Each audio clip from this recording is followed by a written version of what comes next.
أصدقائي، السلام عليكم ورحمة الله. النهاردة جاي لكم بقصة حقيقية.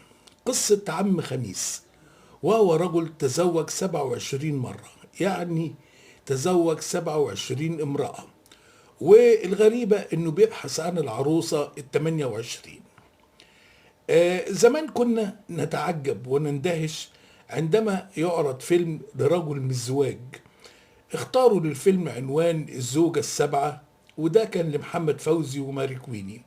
فهو عنوان جذاب ومثير للدهشة، يشد الجمهور فيجروا على السينما اللي معروض فيها الفيلم ليعرفوا حكاية الراجل ده ايه.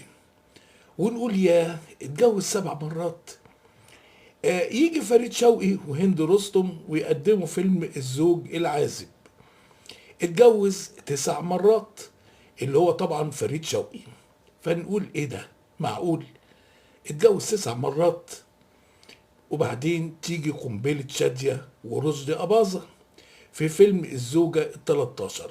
فنقول لا لا لا، مش معقول في حد اتجوز 13 مرة، ده مبالغ فيه قوي.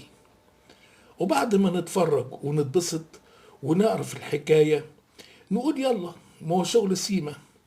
ولكن الفن بكل مبالغاته أحيانا يكون أقل بكثير من الواقع، زي حكاية عم خميس محمد العربي، بطل الحكاية اللي هحكيها لكم دلوقتي.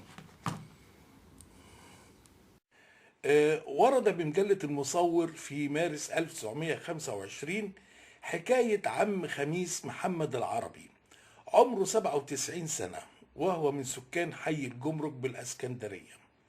طلق من مدة قصيرة مراته رقم 27 لأنه ضجر منها، وهو يجهل عدد أولاده بالضبط، لكنه يرجح أنهم يزيدون على 50. أكبرهم كهل عمره 70 سنة، وأصغرهم طفلة عمرها 3 سنوات.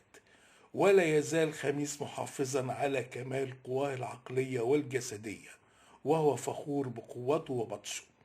يقول بأنه لا يمنعه من الزواج مانع، فهو مستعد للزواج للمرة ال28. فضلا عن ذلك كله فهو مدمن المشروبات الكحولية. ايه رأيكم بقى في رجالة زمان؟